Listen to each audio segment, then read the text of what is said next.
할렐루야. 오늘은 임마누엘 예수 그리스도라는 제목으로 말씀을 나누고자 합니다. 한번 따라해 보세요. 임마누엘 예수 그리스도. 임마누엘 예수 그리스도. 목사님, 저는 기도를 잘 못합니다. 기도 어떻게 해야 되는 거예요? 종종 이렇게 질문하시는 분들이 계세요.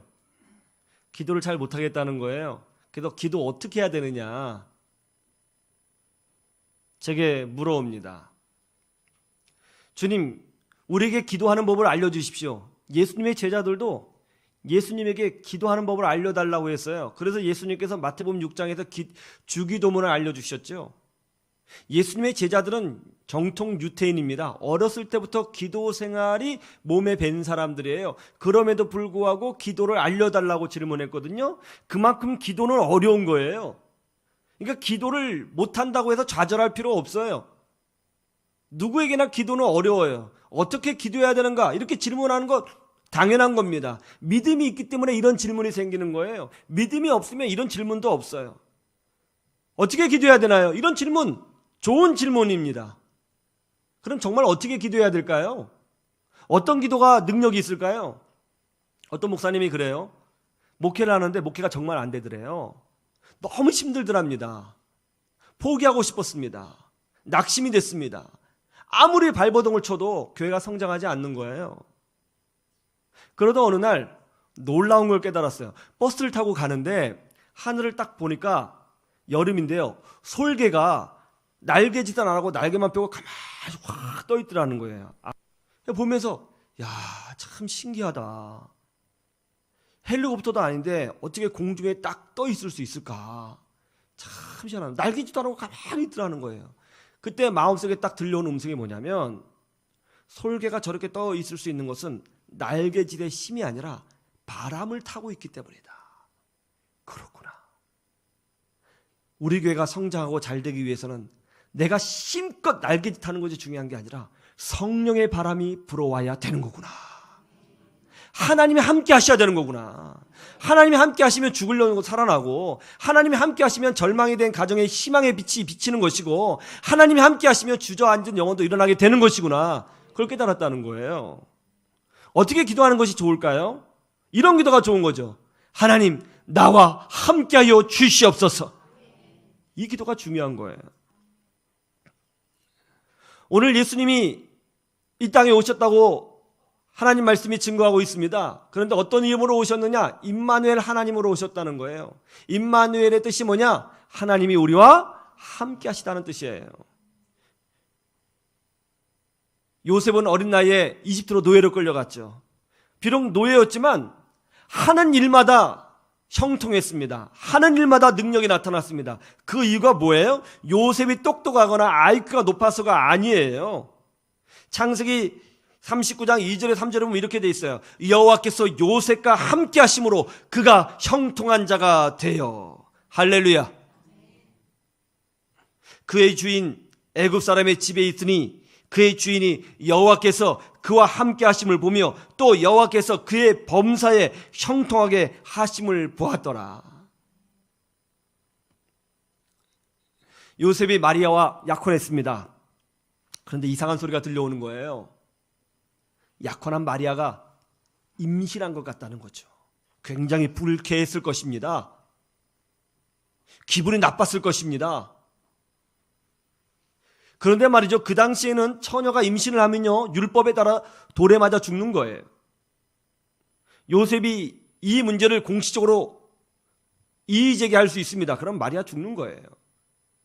근데 요셉은 이 문제를 덮고 가만히 조용히 파혼하기로 했습니다. 덮어주기로 한 거죠.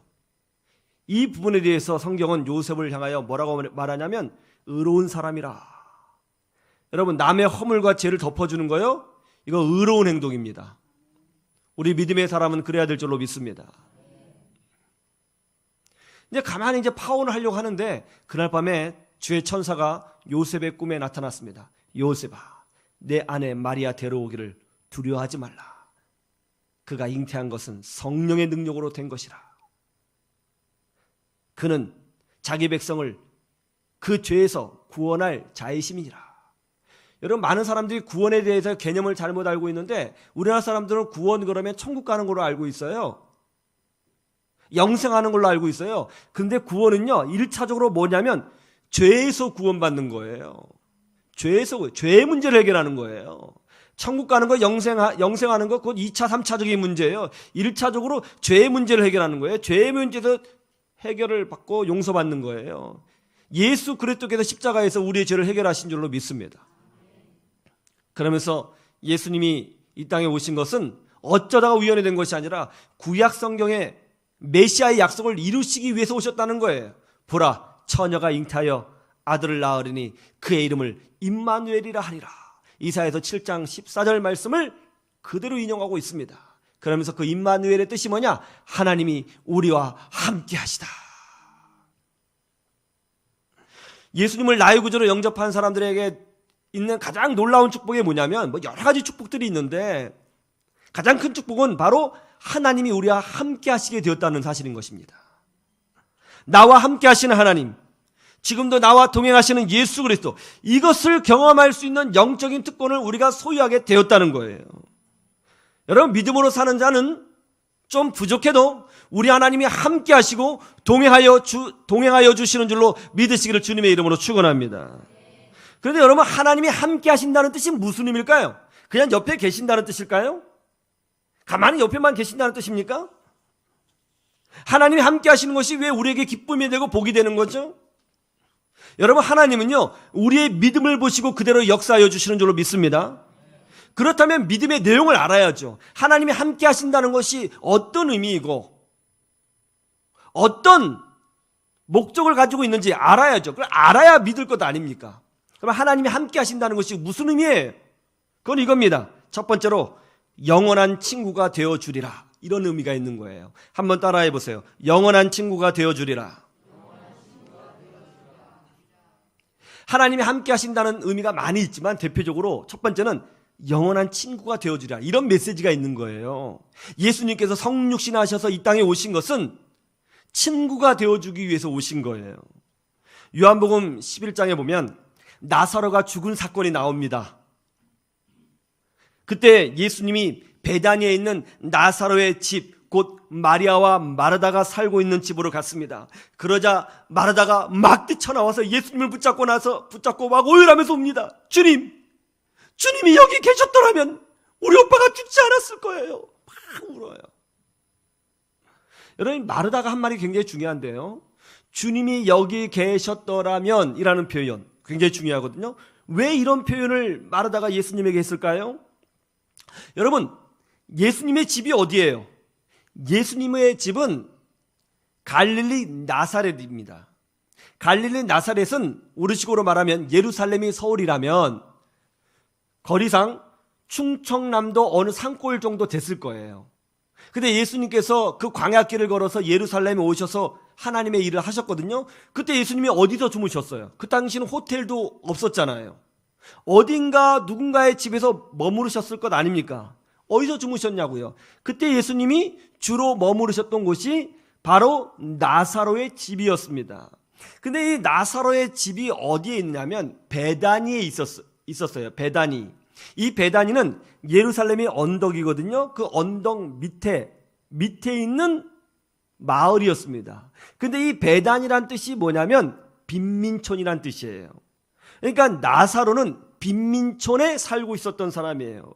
그리고 마리아와 마르다가 결혼을 하지 않았거든요. 그 당시에는 보통 14살부터 결혼하는 것을 생각해 보면 이 집은 부모님이 계시지 않는 소년 소녀 가장의 집이었던 겁니다. 빈민촌에서 부모님이 없이 소년 소녀 가장으로 어렵게 살고 있는 나사로와 마르다와 마리아, 아무도 돌봐줄 어른이 없는 그 집, 예수님은 의도적으로 그 집에 가셔서 그 집의 어른이 되어주셨고 보호자가 되어주셨고 그들의 친구가 되어주신 거죠. 그래서 그들에게 하나님의 사랑이 무엇인가를 보여주신 거예요. 요한복음 5장에 보면 38년 된 병자 사건이 나오죠. 이 사람은 베데스다 연못 옆에서 병이 치유되기를 38년간 기다렸던 사람이에요. 그런데 아무도 이 사람에게 관심이 없어요. 아무도 이 사람에게 말을 걸어주지 않아요. 38년 동안 너무너무 외롭게 산 버려진 병자. 예수님은 의도적으로 그 외로운 병자에게 다가가서 친구가 되어주시고 병을 치유해 주셨습니다. 요한복음의 4장에 보면 남편에게 5번이나 버림받은 한 불쌍한 여인이 나옵니다. 남편에게 5번이나 버림받았어요. 그 시대예요. 사람들이 손가락질합니다. 너무나 외롭습니다.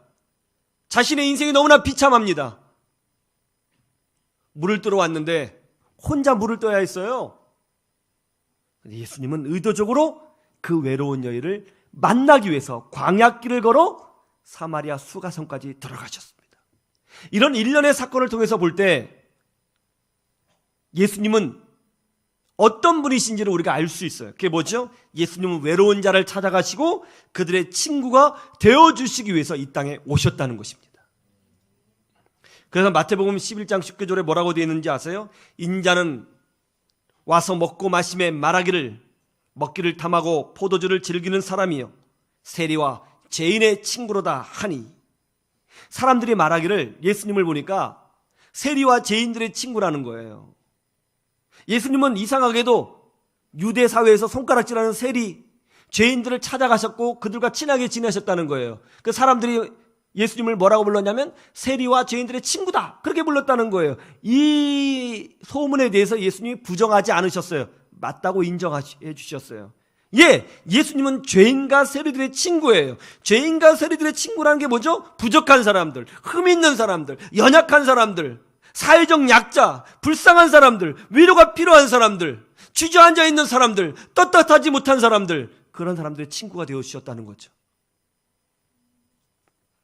세상 사람들은 권력 있는 사람과 친구 되기를 원해요. 거룩한 사람, 깨끗한 사람, 완벽한 사람 추구해요. 돈 많은 사람과 친구 되기를 원합니다. 그러나 우리 예수님은 부족한 죄인들의 친구가 되기 위해서 이 땅에 오신 거예요. 바로 우리를 위해서 오셨다는 것입니다. 집에서 혼자 신앙생활하는 사람들이 있어요. 남들은 다 가족과 함께 신앙생활하는데 혼자 신앙생활합니다. 그럼 영적으로 외롭지요. 쓸쓸하지요. 그런데 외롭지 않다는 것입니다. 왜죠? 혼자 신앙생활하기 때문에 주님이 더 의도적으로 찾아가 주시고 주님이 친구가 되어주시고 동행해 주시고 위로해 주시고 기도 응답의 역사를 확실하게 보여주신다는 것입니다. 우리 예수 믿는 사람은 외롭지 않아요. 주님이 동행하는 사람이고 하나님이 함께하는 사람인 줄로 믿습니다. 그러나 우리는 외로움을 타는 사람이 아니에요. 하나님께 집중하는 사람이에요. 지난 금요일에도 말씀드렸습니다마는 우리가 봉사로 나올 때 보면은, 청소할 때 보면 어쩌다 혼자 나올 때 있죠. 딱 나왔는데 사랑방 식구 다 나올 줄 알았어요. 딱 나와도 혼자야. 그럼 어때요? 두 가지 마음이 있죠. 열받음과 나도 안 나와, 이렇게 되는 거죠. 이게 뭐야? 외롭지 않다는 거예요. 주님이 그 시간 함께 하시는 거예요. 하나님을 감각할 수 있는 능력이 영적인 능력인 것입니다. 다윗은 겉보기에는 참 외로웠던 사람이에요. 왜냐하면 아버지가 다윗을 인정해 주지 않았거든요. 자기 아들로도 치지 않았어요. 그러니까 아버지가 뭐라고 그럴까요? 다윗을 좀 창피하게 생각했다고 할까요? 좀 부끄러운 아들, 그렇게 생각했던 거예요. 얼마나 기분 나빠요, 그거. 근데 다윗은요, 한 번도 자기 자신을 향해서 외롭다고 말한 적이 없어요. 오히려 다윗은 항상 이렇게 말했어요. 여호와는 나의 목자시니 내게 부족함이 없으리로다. 페니 크로스비라고 하는 여인이 있습니다. 젊었을 때 남편이 죽었어요. 과부로 살았습니다. 근데 앞을 보지 못하는 시각장애인이었어요. 혼자 살았어요. 생활이 어려웠습니다. 참 외로운 인생이죠. 그런데 이 크로스비 여사는 한 번도 자기 자신에 대해서 외롭다고 말해본 적이 없어요. 오히려 그녀는 찬송가를 작사 작곡하면서 항상 이렇게 고백했어요. 예수를 나의 구주 삼고 성령과 비로소 거듭나니 이 세상에서 내 영혼이 하늘의 영광 누리도다. 이것이 나의 간증이요 이것이 나의 찬송일세. 나 사는 동안 끊임없이 구주를 찬송하리로다. 할렐루야. 정말 예수님을 아는 사람은요, 하나님과 동행하는 사람은요, 기도하는 사람은요 외롭지 않아요. 저도 어렸을 때 감성이 예민하다 보니까 외로움을 많이 탔습니다. 나는 왜 태어났지? 막 그러면서 뭔가 힘들 때마다 그냥 외로워지는 거예요.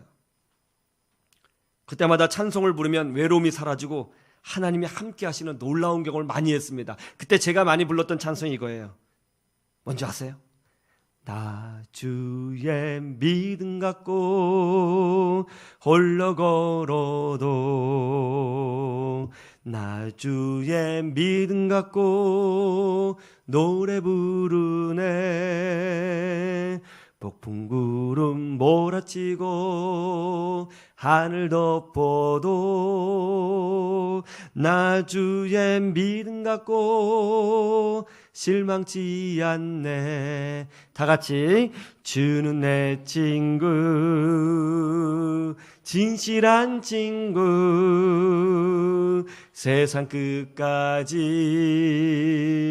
주를 믿으리. 폭풍 구름 몰아치고 하늘 덮어도 나 주의 믿음 갖고 실망치 않네. 할렐루야.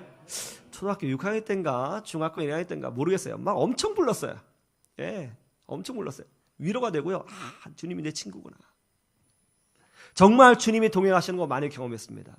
여러분, 예수님이 인카네이션 성육신하시고 임마누엘 우리와 함께하기 위해서 오셨다는 건 뭐냐면 그냥 옆에만 서 계신다는 뜻이 아니라 인격적 관계를 맺는 친구로 오셨다는 거예요. 동행해 주시겠다는 거예요. 우리 편이 되어주신다는 거예요. 위로자가 되어주신다는 거예요. 함께 하신다는 거예요. 믿음의 사람은 외롭지 않습니다. 임마누엘 예수 그리스도와 동행하시는 복된 성탄절이 되시기를 주님의 이름으로 축원합니다. 또 어떤 의미가 있느냐? 두 번째, 내가 보호자가 되어주리라. 이런 의미가 있는 거예요. 한번 따라해 보세요. 내가 보호자가 되어주리라. 요셉을 보세요. 노예로 팔려간 요셉이 힘이 있습니까? 권력이 있습니까?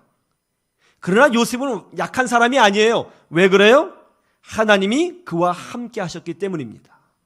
다윗을 보세요. 그는 목동에 불과했습니다. 그러나 그는 약하지 않아요. 골리앗을 이겼고요. 전쟁에 나가서 승승장구했습니다. 그 이유가 뭡니까? 다윗이 탁월해서가 아니에요. 하나님이 그와 함께 하셨기 때문에 그런 거예요.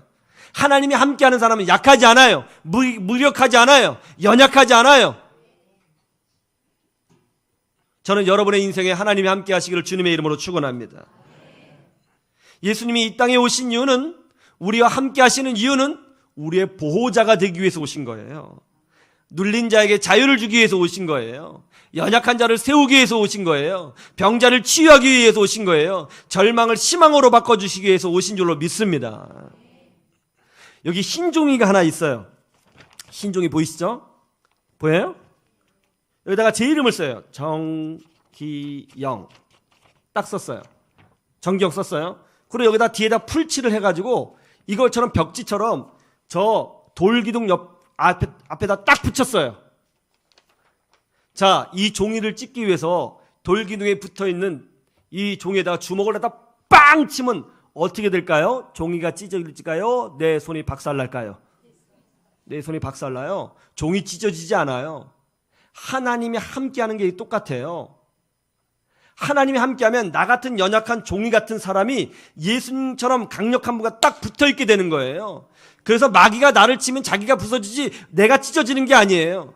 여러분, 하나님이 함께하는 사람 건드리면 안 돼요. 그 사람이 무너지는 것입니다. 하나님이 함께하는 사람 흔들면 안 돼요. 그 사람이 무너지게 돼 있는 것입니다. 하나님이 함께하는 사람 때리면 안 돼요. 그 사람이 무너지게 돼 있는 것입니다. 이게 바로 임마누엘 하나님의 능력인 거예요. 아람 군대가 엘리사 선지자를 잡으려고 엄청나게 많은 군사를 보냈잖아요. 그 군사들이 엘리사 선지자 살고 있는 집을 다 포위하지 않았습니까? 아침에 엘리사 선지자를 섬기는 한 종이 밖에 나가서 깜짝 놀랐죠. 엄청나게 많은 군사가 엘리사 선지자의 집을 포위하고 있었거든요. 그때 그 종이 엘리사 선지자에게 와서 벌벌 떨면서 이렇게 얘기하죠. 큰일 났습니다. 바닷가의 모래아보다 더 많은 엄청난 군대가 이 집을 포위하고 있습니다. 그때 엘리야 선지자가 뭐라고 얘기해요? 두려워하지 말아라. 우리와 함께한 자가 저들보다 많으니라. 그러면서 영의 눈을 딱 띄워주니까 어떻습니까? 하늘이 딱 보이는데 천군 천사가 불말과 불병거가 엄청나게 많은 숫자가 엘리사 선지자를 호위하고 있지 않았습니까? 악한 마귀가 우리를 흔들 수가 없어요. 우리는 예수님과 붙어있는 사람이에요. 예수를 믿으면 이런 복을 누리게 되는 줄로 믿습니다. 물론 이 땅에도 고난도 있고요, 어려움도 있고요, 아픔도 있고 눈물도 있어요. 그러나 예수 믿는 사람들은요 반드시 승리하여 천국에 입성하게 되는 줄로 믿습니다. 여러분, 믿음으로 강하게 담대하게 전진하시기를 주님의 이름으로 축원합니다. 세 번째 뜻은 뭐냐? 나에게 맡기라는 것입니다. 우리 주님이 우리와 함께 하시다는 뜻은 뭐냐면 나에게 맡겨라. 한번 따라해 보세요. 나에게 맡기라. 믿음의 사람의 특징이 뭔지 아세요? 단순하다는 거예요. 왜요? 나와 함께 하시는 하나님께 모든 것을 맡기기 때문에 그 사람은 단순해요. 믿는 사람들은요, 신앙인들은요 참 단순해요. 어떨 때 보면 너무 순진해요. 애기 같아요. 근데 그게 능력이에요. 우리 주님은 어린아이와 같은 자를 기뻐하신다고 그랬잖아요. 왜 어린아이와 같은 자를 기뻐하세요? 단순하거든요. 왜 단순해요? 부모에게 다 맡기거든요. 애가 생각이 복잡하면 문제가 있어요. 부모가 없는 아이들 있잖아요. 어릴 때부터 철들어 있어요. 생각이 많아요. 복잡해요. 혼자 살아야 되거든요. 성인 아이예요. 근데 좋은 부모가 있는 자녀들은요, 애가 철딱서니가 없어요. 생각이 없어요. 단순해요. 예수님이 이 땅에 오신 이유는 뭐냐? 우리와 함께 하시는 이유가 뭐냐?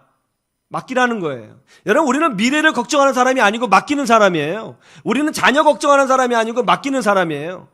우리는 생업을 걱정하는 사람이 아니라 맡기는 사람이에요. 우리는 인간관계 걱정하는 사람이 아니라 맡기는 사람이에요.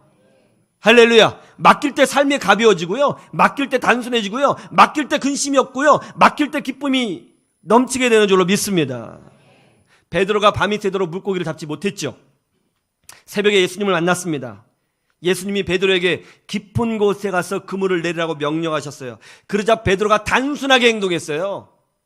말씀에 의지하여 그물을 내렸습니다. 베드로가 복잡하게 생각하지 않았어요. 이 시간에 물고기가 잡힐 것인가? 어디 지점에 될 것인가? 그물을 내릴 것인가? 그물을 낸다면 얼마 깊이로 내릴 것인가? 내 경험상 과연 잡을 수 있을 것인가 없을 것인가? 생각이 많지 않았어요. 여러분, 생각이 많은 건 믿음 아니에요. 베드로 단순하게 행동했어요. 말씀에 의지하여 그물을 내리이다. 여기에 능력이 있어요. 여기에 기적이 일어나요. 예수님이 함께하는 사람의 특징이 뭐냐? 주님께 맡기는 거예요. 그래서 그는 가벼운 인생을 살고 단순해지는 것입니다. 스티브 잡스가 그랬죠. 단순함이 아름답고 단순함이 능력이다. 회사 경영에만 아름다운 디자인을 만들어내는 데만 4차 산업혁명 시대에 필요한 문구가 아닙니다. 정말 믿음의 사람은 단순해져야 되는 것입니다. 우리 아이들 데리고 가끔 마트 가거든요. 전에는 안 갔는데 내가 몇 번 안 간다고 그랬더니 아예 데리고 가지 않더라고요. 자녀와 같이 보낼 시간이 없구나. 저는 시장에서 장 보는 거 정말 싫어합니다. 그래도 우리 애들을 위해서 가주자. 이렇게 시간이 흘러갈 텐데 정말 지루하고 짜증나고 화나지만 같이 가서 다녀주자. 마트 가요. 그럼 밖에는 춥잖아요. 애들이 코트를 입고 가거든요. 근데 마트로 돌아다니면 덥죠. 그 코트가 거치장스러워요. 코트를 다 벗으면 지들이 들고 있는 거 다 아빠한테 맡겨요. 아빠. 그럼 저는 코트 들고 다녀요. 네가 좀 들어. 그러면 더워요. 힘들어요. 그러면 나는 안 힘드냐? 지들 다 맡겨요. 우리 막내는요, 과자 먹잖아요. 그럼 과자 봉지 다 먹고 나면 꼭 나한테 맡겨요. 애들은 맡겨요. 부모에게 다 맡겨요. 근데 그게 능력이에요. 부모를 누림이에요. 예수 믿는 사람들이 정말 못하는 게 뭐냐면 하나님을 아버지라 부르고 하나님과 동행한다고 기도하는데 하나님을 못 누려요. 그 이상하죠? 나를 공격하고 나를 모함하고 나를 미워하고 나를 힘들게 하는 사람 때문에 분노하거나 조급해할 필요 하나도 없어요. 그냥 맡기면 평안하게 되는 줄로 믿습니다. 내 인생의 문제 때문에, 자녀 문제 때문에 조급하게 힘들어할 필요 하나도 없어요. 맡기면 하나님이 일하시는 줄로 믿습니다. 왜요? 하나님이 우리의 보호자가 되어주시거든요. 지금 당장 일이 풀리지 않는다고 해서 화를 내거나 인간적인 방법을 사용해서 에너지를 쓸 필요가 없어요. 그냥 맡기면 나와 함께 하시는 하나님이 하나님의 방법으로 해결하시고 평강을 우리에게 주시고 결국 승리를 주시는 줄로 믿습니다. 여기에 우리 그리스도인의 능력이 있어요. 어령아 헐헐 날아라, 이런 책이 있습니다. 이 책을 쓰신 분이 김어령군의 어머니인 송명애 집사님인데요. 이 집사님이 아들에 관해서 쓴 책인데 이 책에 보면 이런 고백이 있습니다. 제가 한번 읽어드릴게요. 아들이 2돌쯤에 내 종양이라는 선고를 받았다. 언니의 권유로 신유의 은사가 있다는 어떤 권사님을 찾아갔다. 그분이 딱 잘라 말했다. 1년만 기도하면 낫겠네. 권사님 말씀에 따라 1년을 꼬박 기도로 채웠을 무렵 나는 깨달았다. 아들은 정상이 되지 않을 것이다. 그것이 하나님의 뜻이라는 것을, 하나님의 다른 계획이 있으리라는 것을 어렴풋이나마 느꼈다. 그것은 예수쟁이 골수 집안의 딸인 내게 들려주신 하나님의 음성이었다. 아들 김어령이 2살 정도 됐을까요? 그때 뇌종양과 뇌수종 진단을 받고 수술을 2차례 하게 되었습니다. 그런데 수술이 잘못됐는지 아니면 뭐가 잘못된지 모르겠지만 이 수술을 하고 났는데 아이에게 문제가 생겼어요. 그래서 지적장애 2급 판정을 받게 되었습니다. 2급이면 굉장히 높은 거거든요. 아들을 위해서 눈물로 기도하기 시작했습니다. 아이를 키우는 것이 너무 힘들었습니다. 무엇보다 지적장애 2급이 되고 나니까 신경 쓰지 않아야 될 평범한 일들이 다 신경 써지게 되는 거예요. 화장실 가는 문제, 옷 입는 거, 횡단보도 건너는 거, 길을 찾아가는 거, 아이 교육하는 거, 글씨 읽히는 거, 옷 갈아입는 거, 모든 것들을 다 해줘야 되는 거예요. 너무너무 힘들었습니다. 그러다 어느 날 교회에서 장애인들에게 악기를 가르쳐 주는 모임이 생겼어요. 그래서 어령이에게 그 모임에 가입하도록 했고 첼로를 가르치기 시작했습니다. 그리고 아이가 교육을 받고 오면 같이 거실에 앉아서 날마다 가정 예배를 드렸습니다. 성경책도 읽어주고 목사님 설교 테이프도 들려주고, 그리고 하나님이 어령이를 사랑한다, 예수님이 너를 통해서 영광 받으실 거야, 이건 날마다 이야기해 주면서 같이 두 손 잡고 기도하고 또 신앙적으로 자녀를 잘 양육하기 위해서 애를 썼습니다. 그런데 어느 순간 기적이 일어나기 시작했습니다. 어린이가 첼로를 하는데요, 첼로를 너무 좋아하는 거예요. 그리고 놀라운 건 뭐냐면 그 긴 악보를 한 번만 딱 보면 다 암송하는 거예요. 그리고 첼로를 연주하는데 어느 순간 뭐 진짜 뭐예요? 전문가 수준으로 막 얘가 연주하기 시작하는 거예요, 혼자. 너무너무 놀랬죠? 이 아이가 세종대 음대를 졸업하고 대학원을 졸업했어요. 연주를 너무 잘해요. 유명해졌어요. 그래서 서울시에서 장애인 극복상을 받았고요. 2016년에는 음악 부문에서 문화체육부 장관상을 받기도 했습니다. 지금은 전 세계 다니면서 연주를 하는데요. 굉장히 건강해졌고요. 치유도 많이 됐고요. 연주 굉장히 잘합니다. 한번 연주 보고 싶으세요? 한번 보실래요? 한번 보시죠. 제가 딱 준비했어요.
네, 여기까지 보시죠.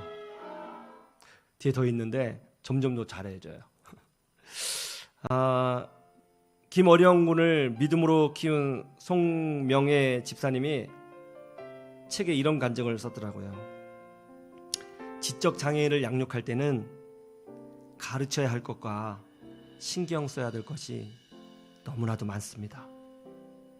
그런데 아이에게 신앙교육을 시키면서 제가 깨달은 것은 결국 하나님께 모든 것을 맡기고 따라가는 것이 최선이구나 하는 것을 알게 되었습니다. 제가 우리 아들을 위해서 한 것은 그것이 전부였습니다. 예수님이 임마누엘 하나님으로 오셨습니다. 예수님이 오신 이유는 하나입니다. 우리와 함께 하기 위해서 오셨습니다. 우리가 함께 해주신다는 것은 우리의 친구가 되어주시고 보호자가 되어주시고 특별히 우리의 모든 삶의 점을 맡아주시겠다고 선포하시면서 이 땅에 오신 것을 의미하는 것입니다. 모든 것을 맡김으로 예수님과 동행하시는 복된 인생 되시고 복된 성탄절이 되시기를 주님의 이름으로 축원합니다.